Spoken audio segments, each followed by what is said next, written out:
Come to think of it. Once again, it has been 3 months since my last podcast episode. Honestly, I already considered quitting because I can't find the time and be passionate like what I used to be.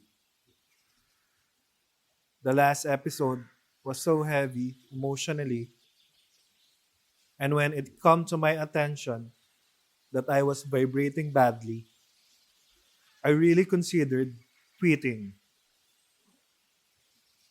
I asked my friend back home for his opinion on my podcast. He told me that it is unusual to hear that I want to quit. They know me as a fighter, and I don't just quit. He reminded me that I've been through a lot of adversity since I'm young, and this kind of problem is just a piece of cake.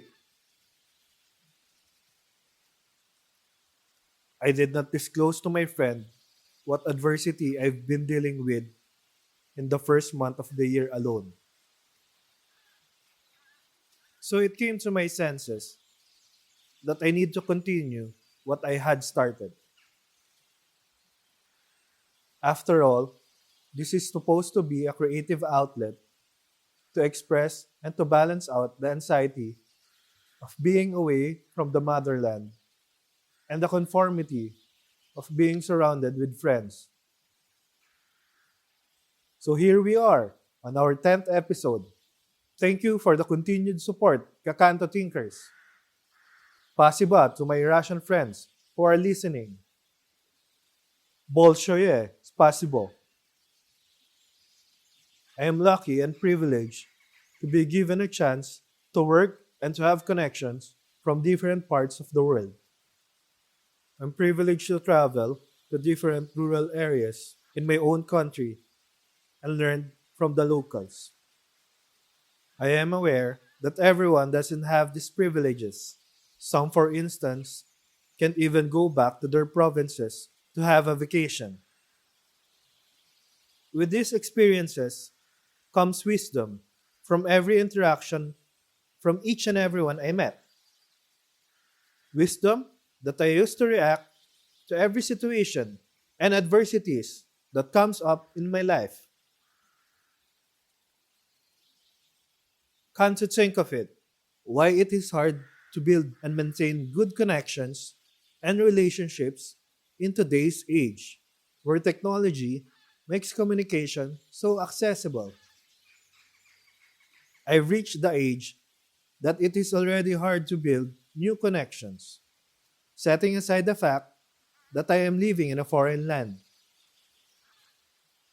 It is hard to find and keep a healthy relationship.